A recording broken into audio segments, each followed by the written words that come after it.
Ma propre fille m'a traité de raté, de personne insignifiante qui s'incrustait dans sa future maison. Je m'appelle Arthur Lefebvre et ces 30 dernières années, j'ai bâti discrètement un empire.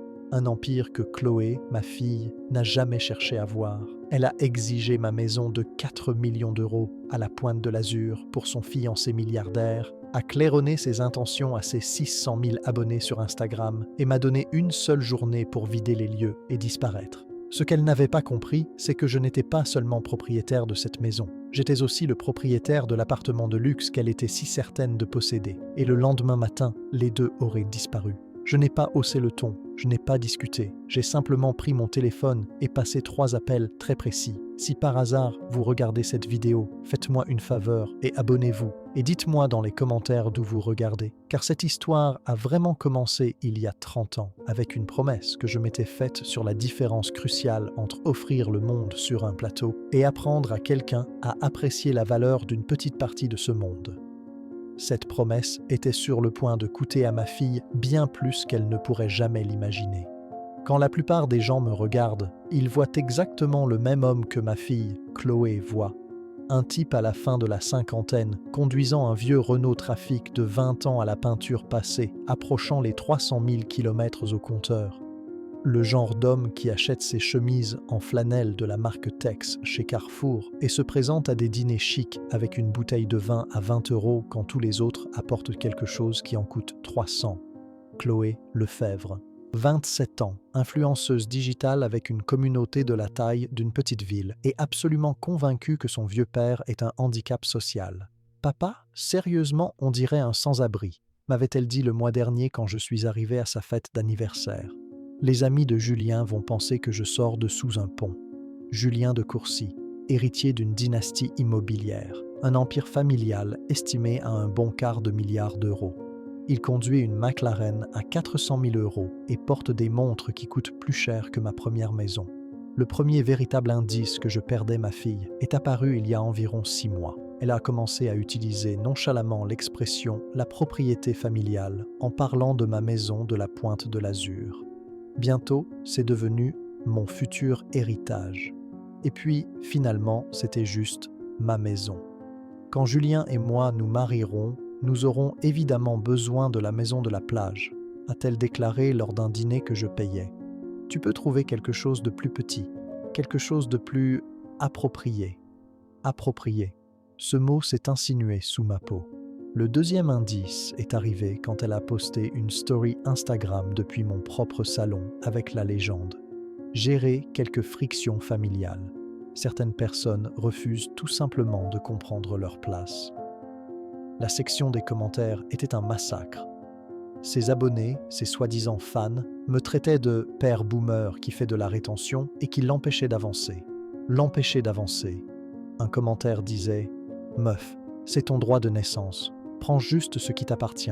À quoi sert une maison de plage pour un vieil homme de toute façon ?» Chloé a fait des captures d'écran des commentaires les plus virulents et me les a envoyés. « Tu vois ? Même des inconnus comprennent », disait son message. Je n'ai jamais répondu à ces messages. Je les ai juste tranquillement sauvegardés. Ce que Chloé ne sait pas, ou peut-être n'a jamais pris la peine de remarquer, c'est que je regarde ses stories Instagram depuis des mois. Je la regarde étaler l'appartement Penthouse pour lequel je paie 10 000 € de loyer par mois, le sac Chanel à 40 000 € que je lui ai acheté pour son diplôme, le leasing de la Porsche Macan à 90 000 € qui est automatiquement prélevé sur mon compte bancaire chaque mois. Dans son monde en ligne soigneusement organisé, elle avait mérité chaque parcelle de tout cela. J'étais juste le type chanceux qui avait hérité d'une maison et qui, miraculeusement, avait réussi à payer les factures et à financer son style de vie somptueux. Mon père est une sorte de bricoleur, l'ai-je entendu dire un jour à la mère de Julien lors d'un gala de charité au printemps dernier. Vous savez, des origines modestes. Il fait de son mieux, mais il ne saisit pas tout à fait comment les choses fonctionnent dans notre sphère sociale. Notre sphère sociale, comme si elle avait posé une seule brique de la fondation sur laquelle elle se tenait si fièrement. Julien, apparemment, trouvait ce récit attachant. « C'est tellement authentique », a-t-il fait remarquer à ses copains à portée de voix. Chloé reste vraie, vous savez, malgré ses avantages. Ses avantages, ceux qui semblaient être sortis de nulle part. Mais le véritable point de rupture n'a pas été les remarques désobligeantes, le mépris désinvolte, ni même le sentiment ahurissant de tout lui devoir. C'est ce qui s'est passé il y a 3 semaines, quand Chloé a amené Julien dîner chez moi. Ils sont entrés comme s'ils détenaient l'acte de propriété. Les yeux de Julien ont immédiatement commencé à balayer la pièce, mesurant les murs, parlant de maximiser l'exposition sur la mer et de moderniser les finitions pour quelque chose de contemporain. La cuisine a besoin d'être entièrement refaite, a ajouté Chloé, hochant la tête avec empressement. Peut-être qu'on peut demander aux architectes de préparer des plans pendant que papa vit encore ici, pendant que je vis encore ici, dans la maison que j'ai construite de mes propres mains. Alors qu'il partait, Chloé s'est tournée vers moi. « Papa, a-t-elle dit, avec une expression sérieuse. Julien et moi avons discuté. Nous sommes prêts à prendre en charge la gestion de la propriété. Tu as fait ta part, mais il est temps que des gens qui comprennent l'immobilier moderne s'en occupent. Des gens qui comprennent l'immobilier moderne. » J'ai juste hoché lentement la tête et n'ai rien dit. Cette nuit-là, Chloé n'avait absolument aucune idée de ce qu'elle venait de déclencher. Le SMS est arrivé à 7h30 le lendemain matin. « Papa, Julien et moi avons pris une décision. Nous avons besoin que tu quittes la maison de la plage d'ici vendredi prochain. Nous faisons changer les serrures et l'équipe de rénovation commence. J'ai déjà contacté un ami agent immobilier pour t'aider à trouver un endroit plus adapté à ton budget. » Mon budget.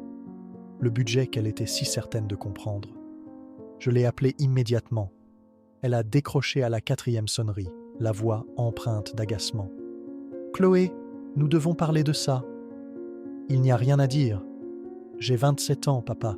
Je vais me marier et je dois commencer à construire ma vie. Tu ne peux pas sérieusement t'attendre à ce que j'attende éternellement que tu me fasses de la place. » « Te faire de la place ? Dans ma propre maison ?» Chloé a carrément ri. Un son bref, sec et méprisant. « Papa, soyons réalistes.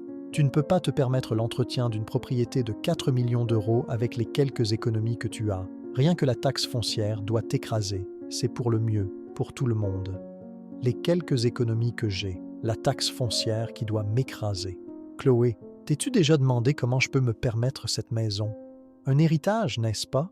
Papy te l'a laissé. Écoute, papa, je suis reconnaissante pour tout ce que tu m'as offert, mais il est temps pour moi de penser à mon avenir. Julien et moi avons de vrais projets. De vrais projets. Contrairement à ce qu'elle pensait que j'avais fait ces 30 dernières années. Et si je refuse de partir? Papa, ne rends pas les choses plus moches qu'elles ne le sont déjà. Le père de Julien est un grand avocat spécialisé en droit immobilier. Il dit que le droit des squatteurs ne s'applique pas dans les litiges familiaux. Et comme tu n'as jamais pris la peine de mettre la maison dans une société civile immobilière ou quelque chose d'intelligent comme ça, nous pouvons facilement trouver un arrangement sur le plan juridique. Le droit des squatteurs. Dans ma propre maison. Je vais avoir besoin de voir ces options juridiques par écrit. Très bien. Julien fait envoyer des papiers cet après-midi. Essaie juste de te rappeler, papa, que nous essayons de faire ça gentiment. Ne nous force pas à impliquer les avocats. Elle a raccroché. Je suis resté assis dans ma cuisine, à regarder l'océan Pacifique à travers des fenêtres par lesquelles j'ai vu le soleil se lever pendant près de 20 ans, et ça m'a frappé. Ma fille croyait sincèrement me rendre service. Les papiers sont arrivés par coursier à 14 heures précises. Ils étaient imprimés sur un beau papier épais avec l'entête en relief du cabinet de coursier associé, le cabinet du père de Julien. Le langage était impeccablement poli, mais le message était limpide. J'avais 30 jours pour transférer la propriété du bien de la Pointe de l'Azur à Chloé ou faire face à des poursuites judiciaires formelles pour résoudre le litige successoral. Litige successoral pour une maison que j'ai achetée de mes propres mains. La lettre détaillait même un calendrier précis. Semaine 1, emballer les effets personnels. Semaine 2, coordonner avec l'agent immobilier de Chloé pour trouver un logement alternatif approprié. Semaine 3, finaliser les documents de transfert de propriété. Semaine 4, terminer le déménagement. Ils étaient même allés jusqu'à calculer mes frais de subsistance estimés sur la base du revenu de retraite typique pour une personne de votre parcours professionnel. Le chiffre qu'ils proposaient était une gifle, mais le paragraphe qui a vraiment attiré mon attention était le dernier.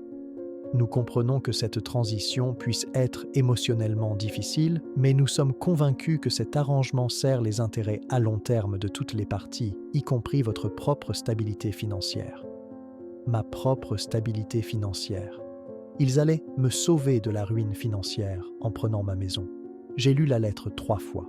Puis, je me suis dirigé calmement vers mon bureau et j'ai ouvert le seul classeur que j'ai gardé sous clé pendant des années. Celui que Chloé n'avait jamais daigné regarder. À l'intérieur, les documents étaient exactement là où je les avais laissés. Les statuts de la société Apex Immobilier Côtier, les registres d'acquisition de plus de 200 sites, des relevés bancaires, un article du magazine Capital datant de 2 ans intitulé « Les magnates fantômes de l'immobilier côtier ».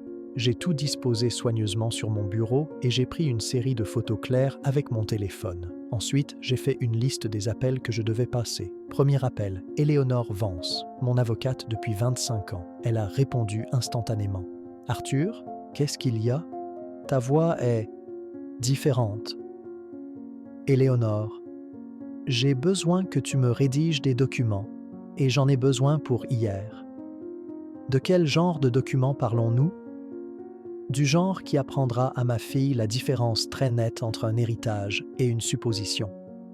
Éléonore est restée silencieuse un instant. C'est quoi la vitesse de hier ? 24 heures. Et Éléonore, assure-toi qu'il soit en béton armé. J'ai le sentiment que ça va devenir très public.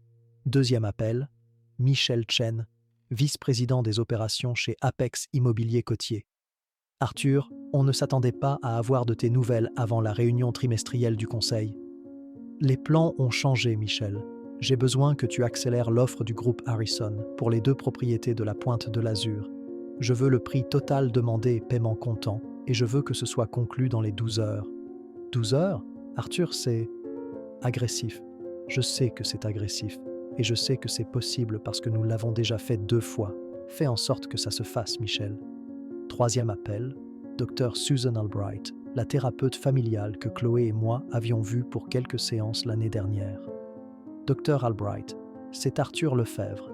J'ai besoin de réserver une séance d'urgence pour demain matin, et je vais avoir besoin que vous documentiez méticuleusement tout ce dont nous discuterons. Au moment où le soleil a commencé à se coucher, les rouages étaient en mouvement. Chloé n'avait pas la moindre idée de ce qui allait se passer. Le dîner était l'idée de Julien, bien sûr. Un petit rassemblement intime, avait-il dit. Juste les amis proches et la famille pour célébrer nos fiançailles. 23 personnes déambulant dans mon salon, sirotant un vin qui coûtait plus cher que la mensualité de mon fourgon, discutant de fonds spéculatifs, de galas de charité et de leur résidence secondaire à Courchevel. Chloé portait une bague de fiançailles à 30 000 € que Julien lui avait offerte cet après-midi-là. Elle ne pouvait s'empêcher de poster des stories Instagram, exhibant la bague avec ma maison de plage, notre maison de plage, comme elle l'appelait maintenant dans ses légendes, comme toile de fond parfaite. Je suis arrivé pile à l'heure, portant une bouteille de vin rouge que j'avais prise au supermarché. 19,99 €. Le caissier m'avait jeté un drôle de regard, comme si je commettais une terrible erreur. « Papa !» Chloé s'est précipitée vers moi, mais je pouvais voir la lueur de panique dans ses yeux. « Tu as pu venir. Je n'aurais manqué ça pour rien au monde, » ai-je dit en lui tendant le vin. « Félicitations pour les fiançailles !» Elle a pris la bouteille et, sans hésiter, l'a passée à la mère de Julien, Diane de Courcy. « Merci beaucoup, Arthur. On va juste la mettre avec les autres. » Diane a jeté un œil à l'étiquette et m'a adressé le sourire crispé et poli que les gens riches réservent aux efforts pittoresques des pauvres. Quelle délicate attention. Julien s'est matérialisé aux côtés de Chloé, portant une montre qui pourrait probablement financer 4 ans d'études universitaires. « Arthur, super que tu sois venu. » Chloé a raconté à tout le monde à quel point la transition de la maison se passe bien. « La transition de la maison », ai-je répété, laissant les mots flotter dans l'air. C'est drôle, je ne me souviens pas avoir accepté quoi que ce soit. Le léger bourdonnement de la conversation autour de nous a baissé d'un ton. Pas assez pour que ce soit évident, mais juste assez pour que je sache que des oreilles se tendaient. Le sourire de Chloé s'est crispé. « Papa, on en a parlé. » Le père de Julien a déjà envoyé les papiers. « J'ai lu les papiers, » ai-je dit, ma voix calme et égale. « J'ai quelques questions. » Julien s'est approché un peu plus, une posture d'autorité amicale. Quel genre de questions ? Mon père est exceptionnellement minutieux.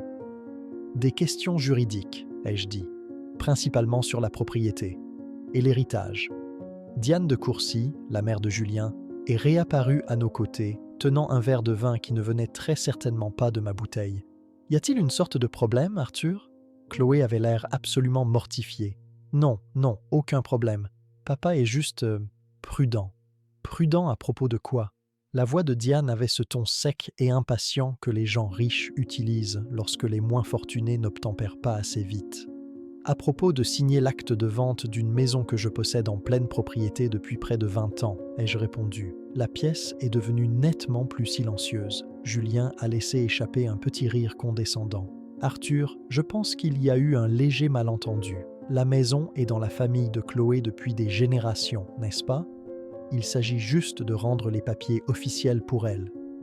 En fait, ai-je dit, le regardant droit dans les yeux, j'ai acheté cette maison en 2011, avec mon propre argent. Le visage de Chloé est devenu d'un rouge profond. Papa, arrête, tu te mets dans l'embarras. En quoi est-ce que je me mets dans l'embarras en énonçant un simple fait? Parce que tout le monde ici comprend comment fonctionnent les héritages familiaux, a dit Diane doucement, intervenant. Il est assez courant que l'ancienne génération ressente un attachement à une propriété, même quand il est temps de la transmettre. Ressentir un attachement, comme si j'étais un locataire sentimental qui avait abusé de l'hospitalité. Madame de Courcy, ai-je dit en me tournant vers elle, à combien estimeriez-vous la valeur de cette maison? Chloé a mentionné 4 millions, je crois. Un endroit charmant. Et à combien estimeriez-vous mon revenu annuel? Diane parut déconcertée. Je ne pourrais vraiment pas le dire. Essayez de deviner, ai-je insisté. En vous basant sur mon fourgon, mes vêtements, le vin que j'ai apporté, que pensez-vous qu'un homme comme moi gagne en un an? Chloé m'a attrapé le bras, sa poigne étonnamment forte. Papa, s'il te plaît, arrête ça. Non, je suis curieux, ai-je continué, ma voix portant un peu plus loin maintenant. Je suis curieux de savoir comment tout le monde ici pense que j'ai pu payer la taxe foncière d'une maison de 4 millions d'euros pendant les 20 dernières années. Rien que les impôts s'élèvent à près de 50 000 euros par an. Julien fronça les sourcils. Ton père a dit que l'héritage couvrait toutes les dépenses de la propriété. De quel héritage s'agirait-il? Ai-je demandé. La pièce écoutait définitivement maintenant. Toutes les autres conversations avaient cessé. Les gens faisaient semblant de regarder leur téléphone, mais leurs yeux étaient rivés sur nous. La voix de Chloé est devenue tranchante. « Papa, tu fais une scène. Je pose une simple question sur ma propre maison que j'ai achetée avec l'argent que j'ai gagné. » « Quel argent ?» La voix de Julien avait maintenant une dureté. « Arthur, sans vouloir t'offenser, mais Chloé a mentionné que tu es plus ou moins à la retraite. L'entretien de la propriété, l'assurance, les charges.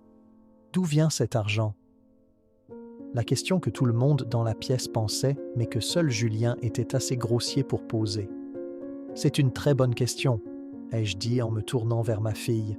« Chloé, pourquoi ne dis-tu pas à Julien d'où tu penses que l'argent vient? » Chloé ressemblait à un animal acculé. « Je ne... Papa, nous n'avons pas besoin de parler de tes finances personnelles à une fête. »« Oh, je pense que si, » ai-je répliqué, puisque le père de Julien est si inquiet pour ma stabilité financière, et puisque tu as déjà annoncé au monde que cette maison doit aller à des gens qui comprennent l'immobilier. Diane a posé son verre de vin. Peut-être que cette conversation serait mieux en privé. Vraiment? Parce que Julien ici semble incroyablement confiant en matière de droit de la propriété. Et Chloé a déjà annoncé la transition de la maison à ses 600 000 abonnés Instagram. Ça me semble assez public. Le visage de Chloé était cendré. « Papa, de quoi parles-tu » J'ai sorti mon téléphone et lui ai montré la capture d'écran que j'avais prise ce matin-là. Sa story Instagram postée depuis ma cuisine à 6h15.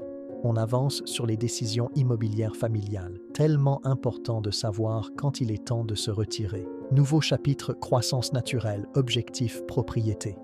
Le post avait déjà recueilli des centaines de commentaires. La plupart étaient des variations de « Bravo ma belle, prends ce qui est à toi » et « Les boomers doivent apprendre à faire de la place pour la nouvelle génération. » Chloé, ai-je dit doucement, tu as posté ça depuis ma maison ce matin.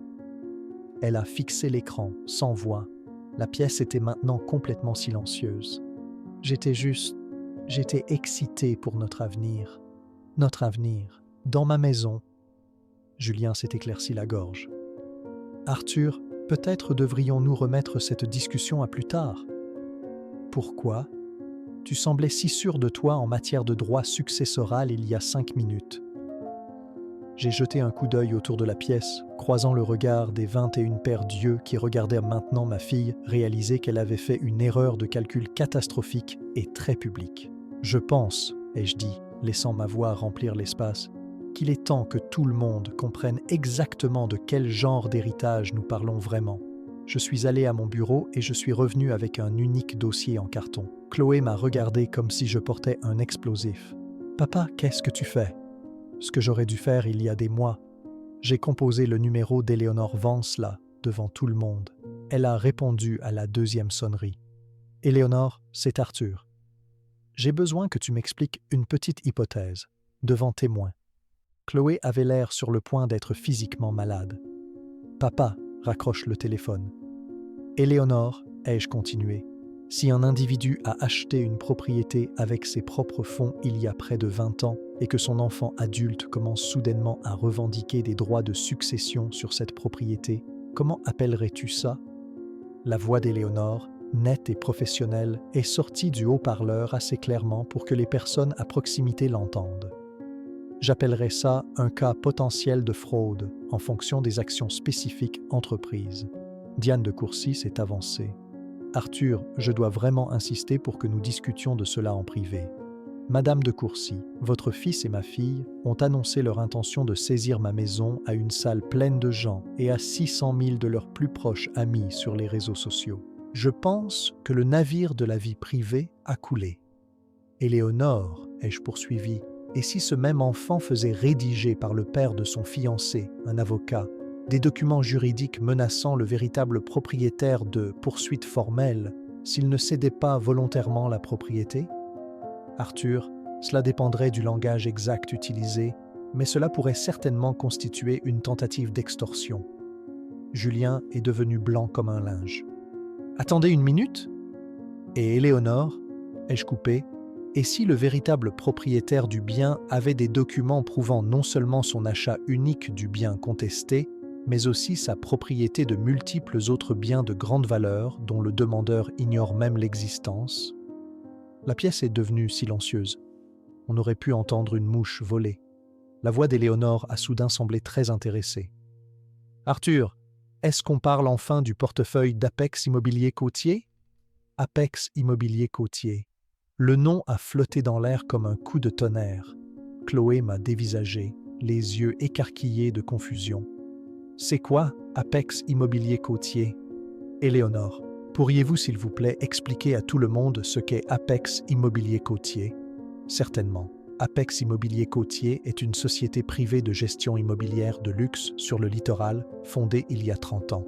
Il possède et exploite plus de 200 propriétés locatives de prestige dans 16 régions.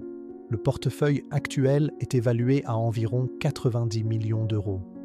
La bouche de Julien s'ouvrait et se fermait, mais aucun son n'en sortait. « Et Éléonore ?» ai-je demandé, portant le coup de grâce. « Qui est le fondateur et PDG d'Apex Immobilier Côtier ? C'est vous, Arthur. Vous en êtes l'unique propriétaire. » J'ai raccroché. Le silence qui a suivi était si profond que je pouvais entendre les vagues se briser sur le rivage à l'extérieur. La voix de Chloé était à peine un murmure. « Ce n'est pas possible. » « Quelle partie n'est pas possible, ma chérie? Que tu conduises un vieux fourgon de 20 ans. Que tu fasses tes courses chez Carrefour. Tu as apporté une bouteille de vin à 20 € à ma fête de fiançailles. Il se trouve que je suis aussi propriétaire de l'immeuble de bureau où le père de Julien a son cabinet d'avocat. Julien a émis un petit son d'étouffement. Et de l'immeuble de bureau en centre-ville où se trouve l'agence de design d'intérieur de Diane. Diane de Courcy avait l'air d'avoir vu un fantôme. Et de l'hôtel où toi et Julien avez eu votre premier rendez-vous. Le Grand Hôtel de la Mer, c'est la propriété numéro 47 du portefeuille Apex. Chloé s'est effondrée sur le canapé. Ce n'est pas réel. J'ai ouvert le dossier que j'avais apporté de mon bureau. Relevé bancaire de la première banque fiduciaire. Hier, les actifs liquides s'élevaient à 92,7 millions d'euros. j'ai sorti un autre document, le magazine Capital, le numéro d'octobre 2022, les titans invisibles de l'immobilier en France. Et là, il y avait ma photo en page 63. Il m'avait appelé le fantôme de la Côte d'Azur. Chloé a arraché le magazine, ses mains tremblantes. Registre d'acquisition des 20 dernières années. 220 propriétés achetées, rénovées et converties en location de luxe. Rendement moyen sur investissement, 32% par an. J'ai sorti mon téléphone et ouvert une application. Ceci est le tableau de bord de gestion d'Apex Immobilier Côtier. Taux d'occupation en temps réel, suivi des revenus, planning de maintenance. Le revenu brut d'aujourd'hui, j'ai fait défiler, est de 48 312 €. C'est impossible, balbutia Bradford. Vous êtes un homme à tout faire. Chloé a dit que vous faisiez des petites réparations pour les gens. Je répare toujours des choses, ai-je dit. J'achète des propriétés en mauvais état et je les transforme en actifs rentables. Chloé, tu te souviens quand tu as demandé d'où venait l'argent pour payer la taxe foncière de cette maison? Elle a hoché la tête, engourdie. Cette maison génère 14 000 € par mois de revenus locatifs quand tu n'y séjournes pas, ce qui, soit dit en passant, est la plupart du temps. Chloé me fixait simplement. Des revenus locatifs? Le pavillon d'invité à l'arrière? Celui que tu aimes tant utiliser pour tes séances photo Instagram? C'est une unité de location séparée. Ça se loue 4 000 € par mois. Ton amie photographe, Mia, y a séjourné tout l'été. Elle paie son loyer via le système de réservation Apex. Mia paie un loyer? Mia paie le prix fort. Propriété Apex, accès à une plage privée, proximité de maisons de célébrités. C'est très populaire auprès des créateurs de contenu. Julien a finalement retrouvé sa voix. Si tout cela est vrai, pourquoi vivez-vous comme quoi, Julien? Comme quelqu'un qui n'éprouve pas le besoin de prouver sa valeur nette avec des voitures tape à l'œil et des marques de créateurs. Diane de Courcy lisait l'article de Capital par-dessus l'épaule de Chloé, son visage un masque d'incrédulité. Thomas Arthur Lefebvre, fondateur et PDG d'Apex Immobilier Côtier. Fortune nette estimée, 90 millions €. Connu pour son style de vie discret et son approche pratique de la gestion. Elle a levé les yeux vers moi, ses yeux écarquillés. Vous êtes le fantôme de la Côte d'Azur. Je préfère Arthur, mais oui. Chloé regardait les relevés bancaires. Papa, pourquoi ne me l'as-tu jamais dit? Parce que tu n'as jamais demandé, ai-je dit simplement. Tu as supposé. Tu as vu un vieux fourgon et des chemises bon marché et tu as décidé que tu savais tout ce qu'il y avait à savoir sur ma situation financière. Mais je suis ta fille, j'aurais dû savoir. Aurais-tu dû? Chloé, quand est-ce que tu m'as posé une seule question sur mon travail pour la dernière fois? Sur ma journée? Mes projets? Sur quoi que ce soit? Elle a ouvert la bouche, puis l'a refermée. La pièce attendait avec moi. 21 personnes, regardant ma fille prendre conscience de la terrible réalité qu'elle ne savait rien de la vie de son propre père. Finalement, elle a murmuré « Je ne me souviens pas. »« Moi non plus », ai-je dit.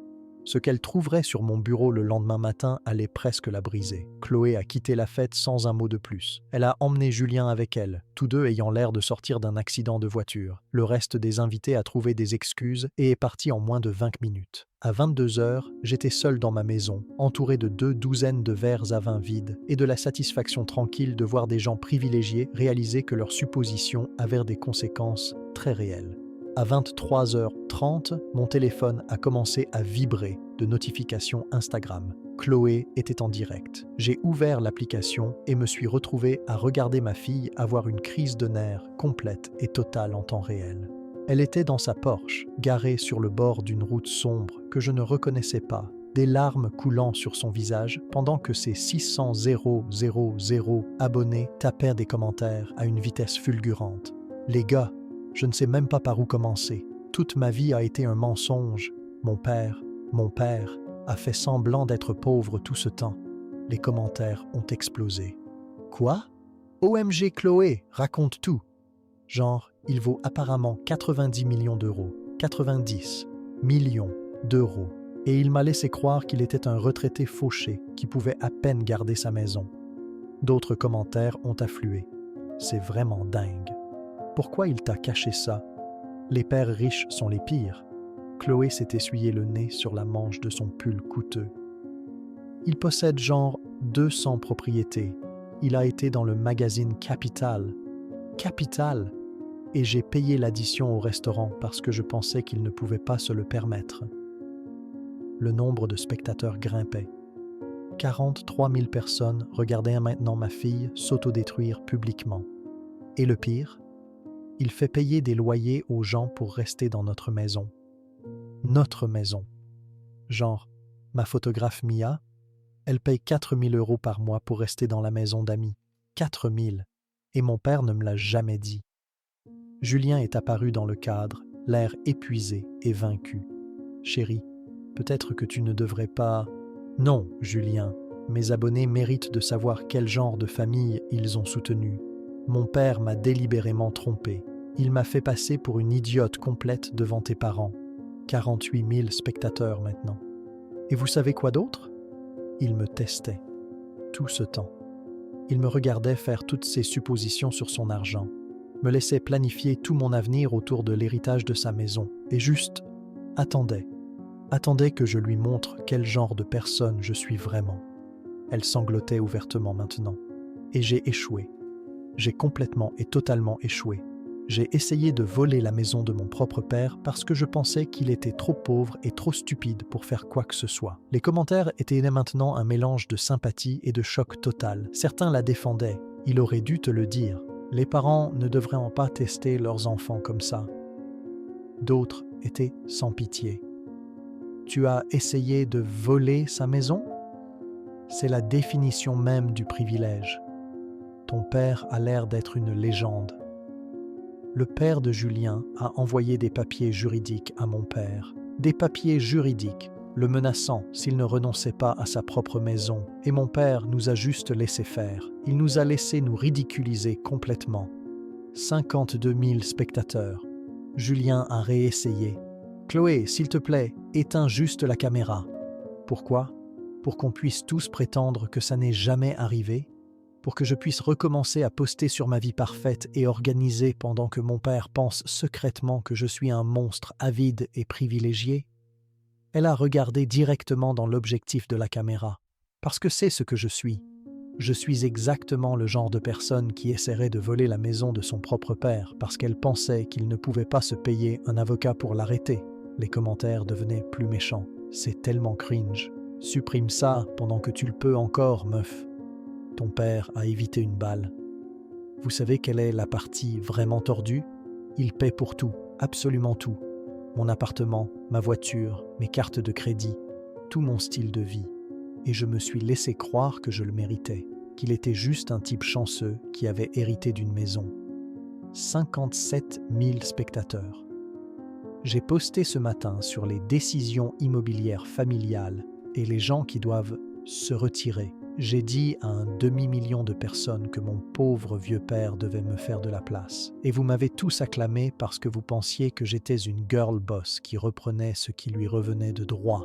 Elle a brandi son téléphone, montrant sa story de ce matin-là. Regardez ses commentaires. Regardez ce que j'ai encouragé les gens à dire sur mon propre père. Les commentaires du direct s'aggravaient. Chloé, c'est vraiment pénible à regarder. Meuf, arrête, ta carrière est finie. C'est juste triste. 23 personnes m'ont regardé essayer d'humilier mon père ce soir. Et au lieu de ça, je me suis humilié moi-même, devant toute la famille de Julien, devant tous ceux qui comptent dans notre cercle social. Julien était pratiquement suppliant. Chloé, s'il te plaît, arrête juste le direct. Julien, tes parents pensent que mon père est un assisté. Ton père a essayé de l'intimider avec des menaces juridiques. Ta mère a proposé d'aider à payer ses frais de déménagement parce qu'elle pensait qu'il était trop pauvre pour le faire lui-même. 61 000 spectateurs. Et mon père? Mon père est juste resté là et a laissé faire. Il aurait pu arrêter ça à tout moment. Il aurait pu sortir l'article de Capital ou ses relevés bancaires ou ses cartes de visite. Mais il ne l'a pas fait. Il nous a laissé lui montrer exactement qui nous sommes. Chloé avait l'air complètement épuisée. Il m'a laissé montrer à un demi-million de personnes ce que je suis vraiment quand je pense que personne d'important ne regarde. Les commentaires étaient redevenus sympathiques. Chloé, tu fais une dépression. S'il te plaît, cherche de l'aide. Appelle ton père. Ce n'est pas sain. Je ne sais pas comment réparer ça, a-t-elle murmuré. Je ne sais pas comment on s'excuse d'avoir essayé de voler la maison de quelqu'un. Je ne sais pas comment dire à mes abonnés que chaque post que j'ai jamais fait sur ma vie a été construit sur une fondation de mensonges. Elle s'est essuyée les yeux. Mon père possède l'hôtel où Julien et moi avons eu notre premier rendez-vous. Il possède l'immeuble où travaille le père de Julien. Il possède probablement la moitié des putains d'endroits que j'ai jamais tagués sur Instagram. Le nombre de spectateurs a atteint 64 000. Et je l'ai traité de bon à rien. Je l'ai traité de loser. Je lui ai dit qu'il ne méritait pas de vivre dans sa propre maison. Chloé a regardé directement la caméra une dernière fois. « Si tu regardes ça, papa, je suis désolé. Je suis tellement, tellement désolé. Et je comprendrai si tu ne peux jamais me pardonner. » Elle a mis fin au direct. 64 000 personnes venaient de voir ma fille faire exploser sa propre réputation en temps réel. Au lever du soleil, la vie qu'elle pensait connaître était terminée. Chloé est arrivée chez moi à 6h15 le lendemain matin. J'étais sur la terrasse avec une tasse de café, regardant le lever du soleil, quand j'ai entendu sa Porsche entrer dans l'allée. Elle avait l'air de ne pas avoir dormi depuis une semaine. Sa crise de nerfs en direct sur Instagram avait été découpée, remixée et partagée sur toutes les plateformes de médias sociaux imaginables. Il y avait des compilations TikTok, des fils de discussion Twitter et des vidéos de réaction sur YouTube. La dépression de ma fille était devenue spectaculairement virale de la pire des manières. « Papa ?» Je me suis retourné. Chloé se tenait dans l'embrasure de la porte, toujours dans les vêtements de la veille, tenant un téléphone avec une toile d'araignée de fissure sur l'écran. « On peut parler ?» ?»« Bien sûr. » Elle s'est assise sur la chaise en face de moi, le regard fixé sur l'océan. « Tu es debout depuis longtemps ?»« Depuis 4 heures. Je regarde toujours le lever du soleil. »« Tous les jours ?»« Tous les jours où je suis ici, depuis 20 ans. » Elle est restée silencieuse un long moment. Puis, « Papa, je dois te demander quelque chose et j'ai besoin que tu sois honnête avec moi. » « D'accord. Hier soir, quand tu as montré à tout le monde les documents et appelé ton avocate et sorti l'article de Capital, est-ce que quelque chose de tout ça était prévu ? » J'ai pris une lente gorgée de mon café. « Qu'est-ce que tu veux dire par prévu ? Je veux dire, est-ce que tu savais ? Est-ce que tu savais que Julien et moi allions essayer de prendre la maison ? Est-ce que tu as laissé faire juste pour pouvoir nous humilier comme ça ? » Je l'ai regardé. « Chloé, avais-tu prévu d'essayer de prendre ma maison ? » Non, enfin, si. Je veux dire, on pensait que c'était la prochaine étape logique. Et quand est-ce que ça a commencé à paraître logique ? Elle a baissé les yeux sur ses mains. Quand les parents de Julien l'ont suggéré. Ils ont dit que tu avais probablement du mal à suivre les dépenses et que tu étais trop fier pour demander de l'aide. Ils ont dit que la chose responsable à faire était de reprendre la propriété avant que tu n'aies de vrais problèmes financiers. Et tu les as crus ? Je voulais les croire, a-t-elle admis doucement. J'avais l'impression de prendre soin de toi, d'être enfin l'adulte. J'ai posé ma tasse de café. Chloé, combien penses-tu que coûte l'entretien de cette maison par an ? Je ne sais pas, beaucoup. Devine. 100 000 ? Plus près de 180 000. Taxes foncières, assurances, charges, paysagisme, sécurité, plus la gestion du pavillon d'invités, les services de nettoyage pour les rotations de locataires, les réparations. Chloé me fixait simplement. Tu as payé presque 200 000 € par an pendant 20 ans, certaines années plus, d'autres moins. Ça dépend de ce qui casse. C'est presque 4 millions d'euros. 3,6 millions pour être précis, ai-je dit. Je tiens des registres très détaillés. Chloé a tâtonné avec son téléphone fissuré, ouvrant l'application calculatrice. Ses doigts tremblaient en tapant. « Papa, si tu as dépensé autant juste pour cette maison, combien d'argent as-tu réellement ? Plus de 4 millions. Combien de plus ? » Je me suis levé et je suis entré dans mon bureau. Chloé m'a suivi. Les documents de la veille étaient toujours sur mon bureau, mais j'ai ouvert un autre classeur. Celui-ci était rempli de dossiers à code couleur, organisés par année et par type de propriété. « Ce sont les registres d'acquisition », ai-je dit, en sortant un dossier épais intitulé 1994 à 2000. J'ai lancé Apex Immobilier Côtier en 1994 avec un acompte de 40 000 € sur un duplex saisi sur la côte atlantique. Chloé a pris un acte de propriété. 38 avenue du Vent, prix d'achat, 160 000. Ce duplex vaut 1,2 million aujourd'hui, ai-je dit. Il rapporte 14 000 par mois de revenus locatifs. J'ai sorti un autre dossier. 2013 to 2016, c'était la phase de grande expansion. 27 propriétés, toutes des saisies ou des ventes en difficulté. Prix d'achat moyen, 400 000. Valeur moyenne actuelle, 1,8 million. Chloé lisait les actes comme s'ils étaient écrits dans une langue qu'elle commençait à peine à comprendre. « Papa, combien de propriétés possèdes-tu ? » Hier matin, 220. 220 propriétés, a-t-elle répété, stupéfaite. Maison de plage, chalet de montagne, loft en ville, location de banlieue. Apex a des actifs en France, en Italie, en Espagne, au Portugal, 16 régions au total. Chloé s'est affalée sur ma chaise de bureau.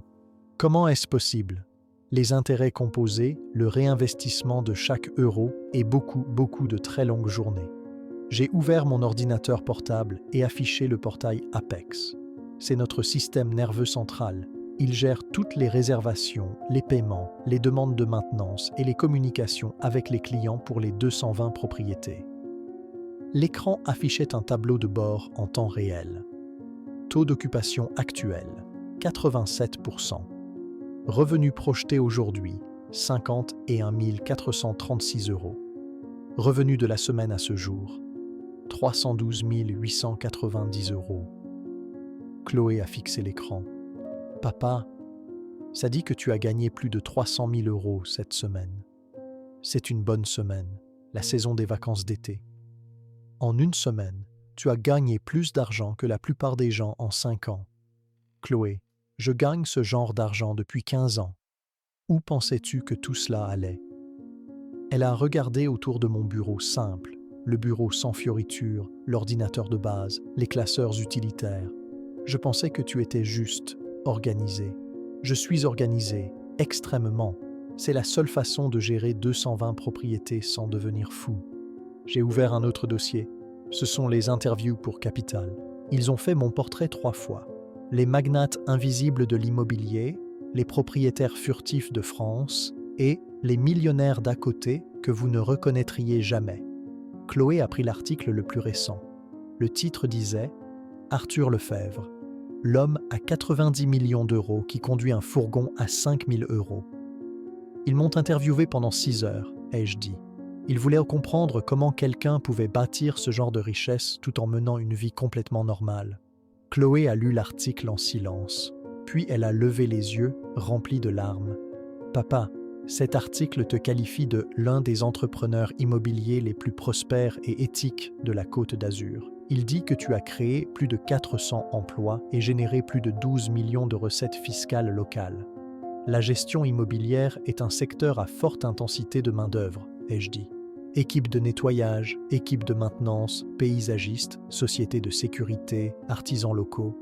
Il dit que tu n'as jamais pris de salaire d'Apex, que tu réinvestis chaque centime dans l'entreprise et dans les avantages sociaux des employés.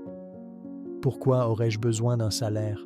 L'entreprise couvre tout ce dont j'ai besoin. » Les yeux de Chloé ont de nouveau parcouru l'article. « Papa, il est dit ici que tu finances anonymement des bourses d'études pour les enfants de tes employés. Les bons employés sont l'atout le plus précieux que vous puissiez avoir. Investir dans leur famille, c'est juste une bonne affaire. »« Combien ?» a-t-elle demandé, la voix brisée. « Combien quoi ? Combien as-tu dépensé en bourse d'études ? » J'ai sorti un autre dossier. 843 000 € au cours des 10 dernières années. 47 enfants jusqu'à présent. Nous avons des ingénieurs, des enseignants, des infirmières. 2 d'entre eux travaillant pour Apex maintenant. Chloé pleurait ouvertement maintenant. « Papa, j'ai essayé de voler ta maison. »« Tu as essayé de voler une de mes maisons, l'ai-je corrigé doucement. »« Combien de maisons possèdes-tu dont je ne connais pas l'existence ?» Je me suis permis un petit sourire. « Chloé, tu connais 2 de mes propriétés, cette maison et ton immeuble d'appartement. Je les possède tous les 2, plus 218 autres. Tu... tu possèdes mon immeuble? Je l'ai acheté il y a 3 ans. L'ancien propriétaire était sur le point d'augmenter les loyers et d'expulser tous les locataires de longue date. J'ai pensé que tu serais plus à l'aise si je contrôlais ta situation de logement. Chloé a mis sa tête dans ses mains.